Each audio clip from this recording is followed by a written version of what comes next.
Саламатсыздарбы, урматтуу достор. Мен билем долбоорунан кайрадан сиздер менен жолугуп жатабыз. Биз мындан мурунку чыгарылышта айтып өткөндөй эле уюлдук компаниялардын өз абоненттери үчүн көрүп жаткан аракеттери, жаңылыктары жаатында маек курууну уланта беребиз. Биз бул жолу Билайн уюлдук компаниясынын өкүлдөрүн студиябызга чакырганбыз.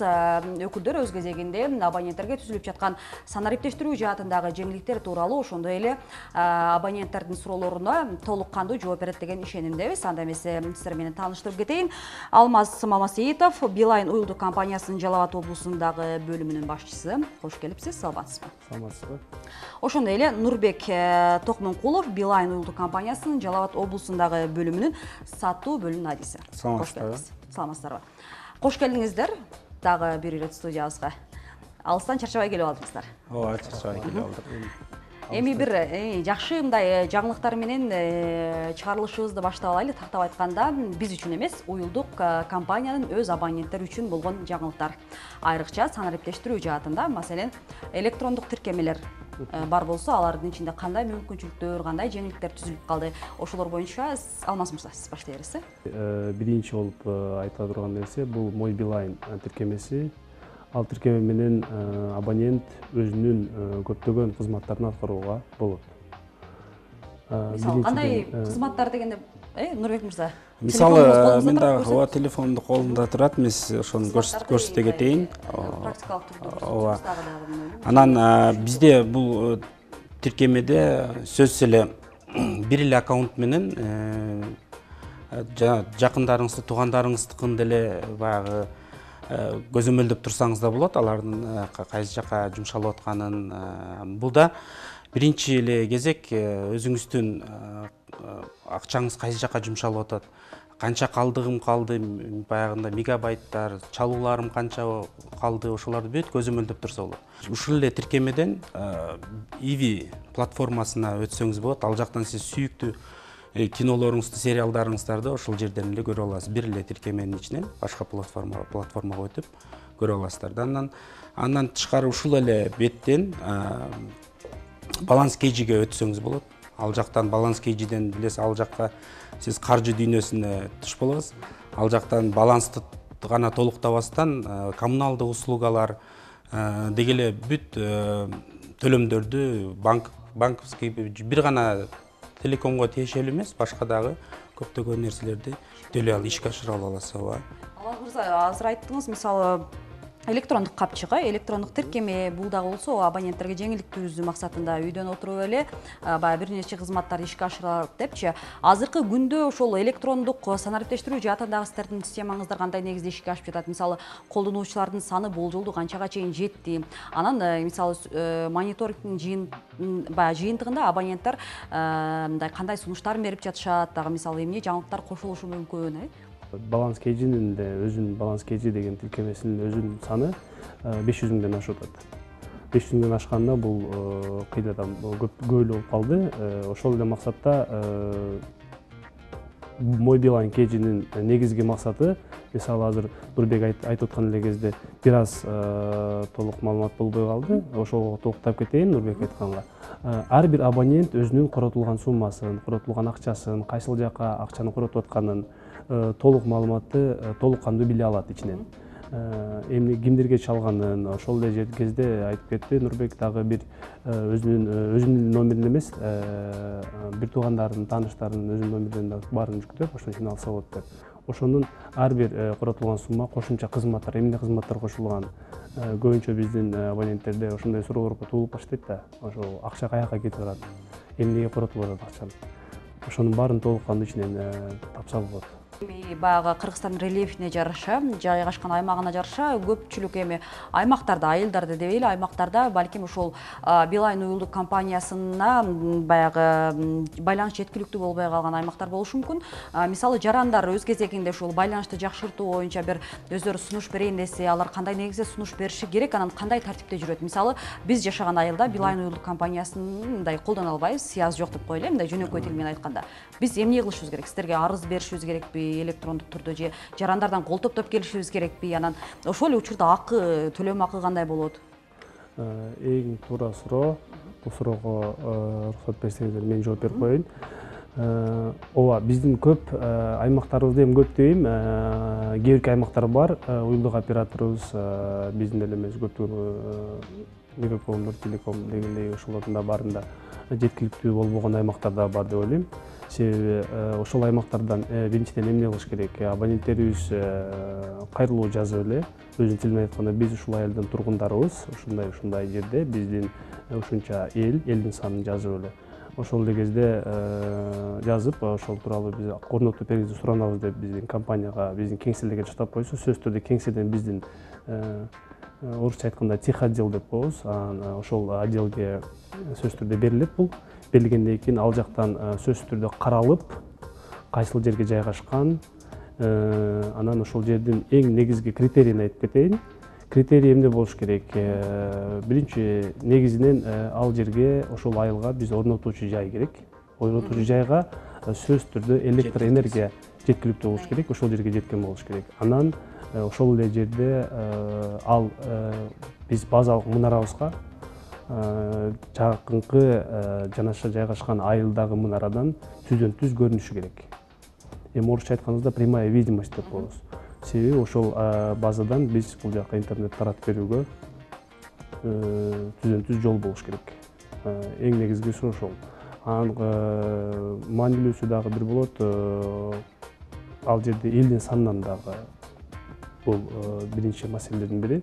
Себеби элдин санынан канча эл көп болсо, ошончолук жакшы деп ойлойм. Себеби ошол жерден компаниянын каражаттарын, коротулган суммаларын ошол жерден ошонун эсебинен чыгарышат. Көпчүлүк айтты, мисалы, эмне үчүн баягы интернеттин ылдамдыгы жакшы эмес депчи.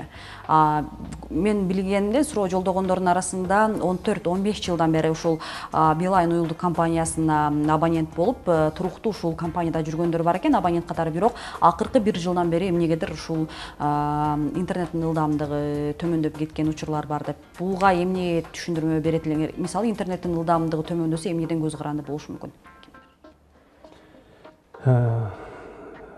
Эми бул эң негизгиси айтып кете турган нерсе, бул жерде көз каранды эң негизгиси бул абоненттин көптүгүнөн болушу мүмкүн. Ошол жакта жайгашкан базанын бул биринчиси.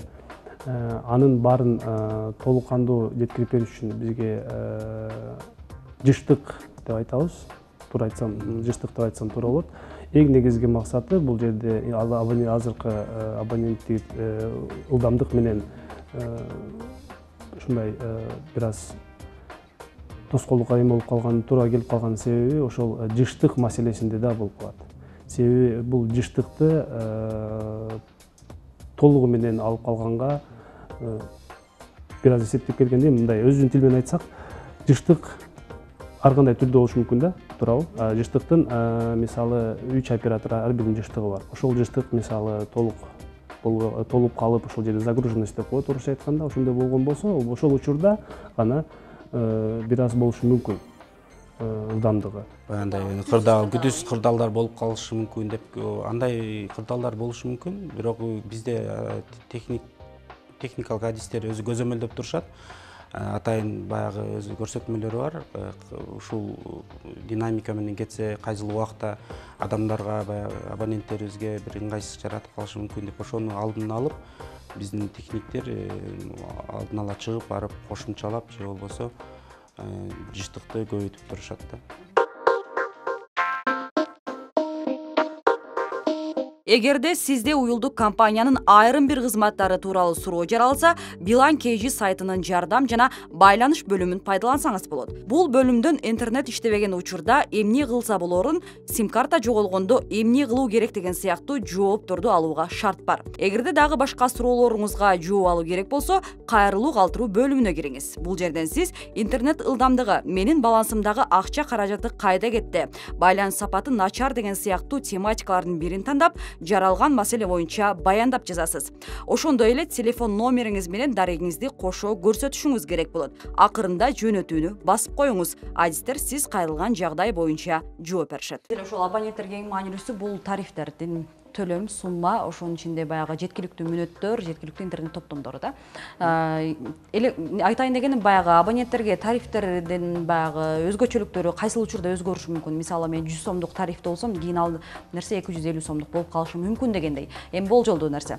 Тарифтер негизи кандай негизде өзгөрөт? Анан буга чейин айтышты эле, эмне тарифтердин жогорулап кетип атканына тынчсызданган дагы абоненттер бар. Ошолор боюнча кимден баштап жооп аласыз, сизден, Азыркы учурда негизи кандай? Азыркы учурда негизи тарифтер, мисалы, убактылуу тарифтер деп баары эле убактылуу эмес. Тарифтердин негизи бөлүктөрү болот. Көбүнчө сиз айтып аткан азыр абоненттердин көбүнчө суроосу болуп калышы мүмкүн. Биз эмнеге бүгүн, мисалы сиз азыр айткандай 100 сомдук тарифте жүрсөм, эртең ал тарифтик планыбыз 120 сом болуп калды, же 110 сом болуп калды деген суроолор пайда болушу мүмкүн. Бул жерде ал тарифтер акциялык, жарнамалык тарифтер деп айтсам да туура болот. Ошолор убактылуу колдонулгандан кийин ошол өзүнүн туура келген баасына кайра өзгөртүү болушу мүмкүн. Бирок ошол эле учурда компания аны абонентке ал суроону толук жеткирбей туруп өзгөртүп кое албайт. Бул жерде биринчисинен абонентке 10 күн, 10 календардык күндөн мурда сөзсүз түрдө абонентке СМС эскертүү келет. Ооба, СМС эскертүү келет, же веб-сайттарга ушундай жарнамалык өзүнүн тиркемелерине киргизет. Ошондой эле ошол жерде абоненттин өзүнүн эле пункту бар договорунда. Себеби ар бир абонент биз менен договор түзүп туруп анан сим карта алынат да. Ошол жерде договорунда жазылган 6-2 пункт. Ошол пунктта жазылган толук маалымат. Абонент кайрылып ошол тарифте мисалы калып калышы деле мүмкүн. Ошол абонент ошол өзүнүн пунктун өзү туура колдоно албай калса, ошол учурда компания түздөн-түз тарифти өзгөртүп коюуга мүмкүнчүлүгү бар. Урматтуу достор, маектин биринчи бөлүгүнүн соңу деп коелу. Силерге бир кыскача корутунду жасай кетели. Азыр биздин Билайн улуттук компаниянын өкүлдөрүнүн айтымында өз абоненттерине жеңилдик санариптештирүү жаатында түзүп берип жаткан шарттарына ылайык электрондук тиркеме, ошондой эле электрондук капчыктары иштеп жатат. Сиз ал жерден мисалы электрондук төлөм болгондо кандай коммуналдык кызматтарга төлөмдөрдү ишке ашырсаңыз болот. Ал эми электрондук тиркемеден негизгиси сиздин балансыңыздагы каражат кандай негизде жумшалып жатат, канча калдык калды, кайсыл күнгө чейин активдүү экенин билип жүрсө болот. Ошондой эле эгерде сиздин аймакта байланыш жеткиликтүү эмес болуп жатса, анда ошол кайрылуу менен эле компаниянын өкүлдөрүнө кайрылуу менен бул маселеден чыга аласыз. Анын негизинде ошол жайгашкан жери, сиз жашап жаткан жайгашкан жериңизге карап шарттарга жараша төлөм акы менен бардык кызматтар көрсөтүлүп берилет. Анан кийинки суроого өтө берели. Кимиңиздер жооп бересиздер? Азыр буга чейин да айтып калышты эле да, азыр бир эле Билайнда деп айта албайм, бирок акыркы учурларда гудок кетет, башка бир жаранга чалуудан. Мисалы мен сизге чалсам, гудок кетет да, барып туруп эле абонент өчүк деген. Гудок барып эле 3 гудок барып тургандан кийин абоненттин телефону өчүрүлгөн же аймактан сырткары деп жооп берген себеби бул туура эле, бул бар. Ал бизде мисалы көбүнчө күтүү режим болуп калат чалганда. Ошол көп күтүп калбай, бул бир эле өчүп калган абоненттердин гана, ошолорго гана айтсак туура эле болот. 3 гудоктон кийин өчүк болгон болсо, ал туура эле абонент өчүк болгон болот, аймактан сырткары болот. Негизи өчүк болот. Биз жанык абонент связьда байланышты үмүттөнбөй эле койсок болот экен да. Абонент байланышта туруп, гана ошого 3 гудок барып, анан өчүп калды дегени, ал абонент байланышта эместигине толук билдирип кетем. Ал бир аз күтүү режиминде турган, мындай айтканда, гудоктор деп айтсам болот. Күтүү режиминде турган. Абонент күтүп калбай, көп ошол гудок болгандан кийин, мисалы абонент өчүк деген болсо, ал бул толук мешендирип кетем, что бул абонент өчүк экен. Аймактан сырткары. Кандай пландарды ойлоп атасың ишке ашырайын деп? Мисалы сим картаны сатып алып, сиздердин кардарыңыздарга айланыш үчүн стандарттештирүү жаатында кандай жеңилдиктер түзүп берсек деп, кандай пландар бар алдыда? Сим картаны алуу боюнча мисалы азыр бизде эң жакшы кызматтарда болуп калган бул Билайн сайтынан, доставка Beeline.kg сайтынан сиз өзүңүзгө үйдө отуруп эле сим картаны алып алып Билайн абоненти болуп алсаңыз болот да. Ал кандай тартипте жүрөт? Ошо сайтка кирип, сиз өзүңүзгө каалаган тарифти жумалыкпы, айлыкпы өзүңүз тандап, акчасына жараша тандап алсаңыз, сизге ошол күнү заматта биздин адистер жеткирип беришет үйүнө чейин. Каттоо ошол үйдө Каттоо ошол үйдө жардамы адистердин жардамы менен ошол үйүнөн эч чыгуунун да кереги жок. Азыр бул өтө жакшы мүмкүнчүлүк түзүп берет. Абонент мурун баягы сим карта алуу үчүн издеп башка жерлерге барсак, азыр үйдө отуруп эле толук кандуу абонент боло алабыз да.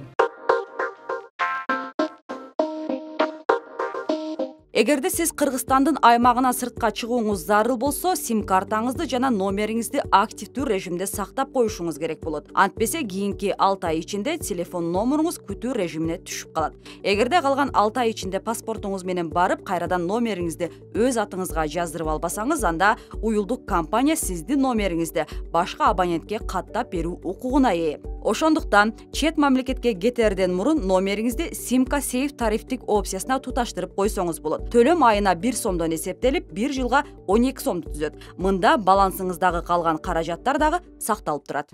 Анан көпчүлүк эле баягы жарандарда айтышат, өзүнүн номерин активдүү сактап калгысы келет, ооба, балким ошо башка мамлекетке чыкканда WhatsApp номерин иштетет. Анан интернет жаатында, интернет топтому кандай болот деген маселелер бар да. Анан Билайн уюлдук компаниясынын атынан сиздер кандай дейт элеңиз? Мисалы интернет топтомдоруна төлөмдөр кандай болот, алар кантип ишке ашырышы керек? Эми көпчүлүк эле мындай негизги билчү маалыматтардын бири азыркы учурдагы жагдай ушундай маселе. Себеби эми сырткы миграциянын агымы күчүп аткан, кайра пандемиядан кийин күчүп аткандан кийин ал нерселер суроо кайра жанданды десек болот да.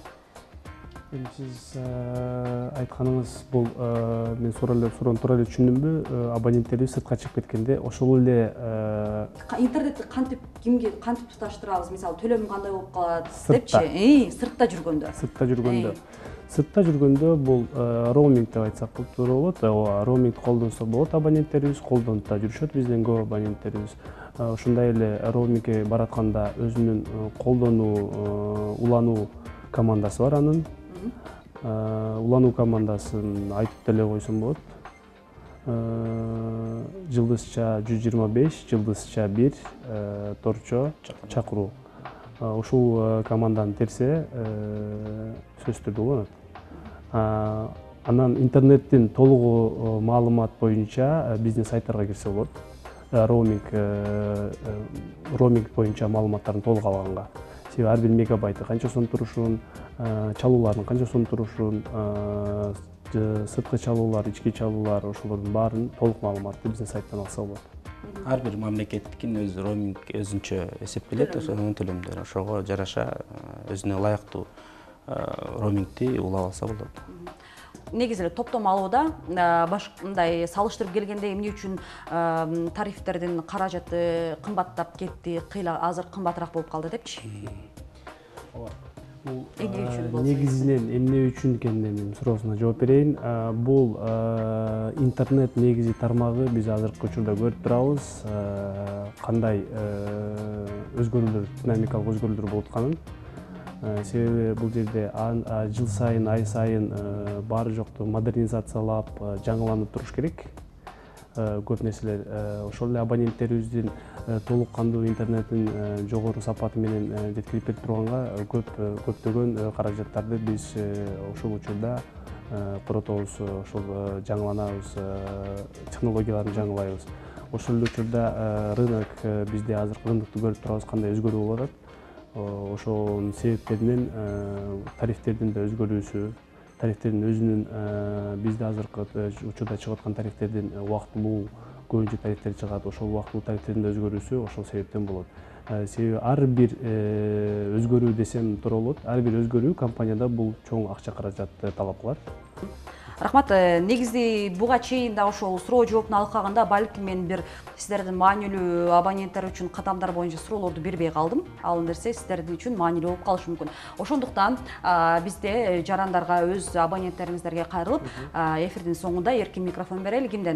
Кимиңиздерден Алмаз мырза, Нурбек мырза, сизден баштай берели, андан кийин сизге сөз кезеги. Мен ошол айтып кетчү нерсе, азыр бизде тарифтер боюнча айта кетейин дедим эле, азыр көптөгөн жакшы сунуштарыбыз бар абоненттер үчүн. Мисалы, бирге интернет үчүн Иви плюс иви тарифибиз бар. Ал болгон 390 сомго бир айга, азыр көбүнчө айлыктар үнөмдүү болуп калбадыбы жумалыкка караганда, бир айга бир салып коесуң, ошо менен кабатыр болбой жүрө берсе болот.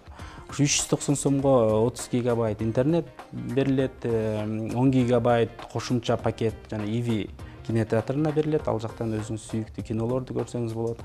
Андан тышкары 10 минутта башка уюлдук операторларына берилет. Анан түйүн ичинде чалуулар, смстер акысыз, чектөөсүз да берилет. Эми негизгиси биринчи мен Кыргызстан элиме кайрылып кетмекчимин. Ар бир Кыргызстан жаранына, ар бир Кыргызстанда жашап жаткан биздин элине, бүтүн мусулман элине баарына дүнөө жүзүнө биринчиден тилеп кетмекчимин. Былтыркы 2020 жыл, 21 жыл, быйылкы жылдан бери биз көрүп турабыз пандемиялык убагында кандай ден соолук, эң негизгиси ден соолук болгон бул. Эң негизги болгон бизге ден соолук экенин биз билип турабыз. Ошого чейин көп элибиз биз түшүнүп жеттик деп ойлойм. Баарына дайым ден соолук берсин бекем, жумуштарына ийгилик, чоң жетишкендиктер болсун. Ошондой эле ар бир абонентине кайрылып кетмекчимин. Ар бир абонентибиз бизге өтө маанилүү. Ошон үчүн кандай пикирлериңиздер болсо толук кандуу бизге жеткирсеңиздер болот. Веб-сайттардан, ошол эле биздин контакт центрлер бар. Ошолго кайрылып ар бир өзүңөрдүн жагдайларыңарды айтсаңыздар болот, сунуштарыңыздарды айтсаңыздар болот. Биз ошол сунуштардын толук кандуу аткарышыбызга ишендирип кетмекчимин баарына. Сіздерге дагы бир ирет ыраазычылык билдиребиз. Өз абоненттериңердин ошол маанилүү экенин далилдеп, Атайын студияга келип, алардын суроолоруна дагы биз маанилүү деп эсептелген суроого дагы жооп бергениңиздер үчүн дагы бир ирет сиздерге ыраазычылык. Урматтуу достор, эсиңиздерге сала кетели, биз бүгүнкү программада Билайн уюлдук компаниясынын иш аракети, алдыдагы пландары тууралуу, ошондой эле өз абоненттери жолдогон суроолорго жооп алып берүүгө аракет жасадык.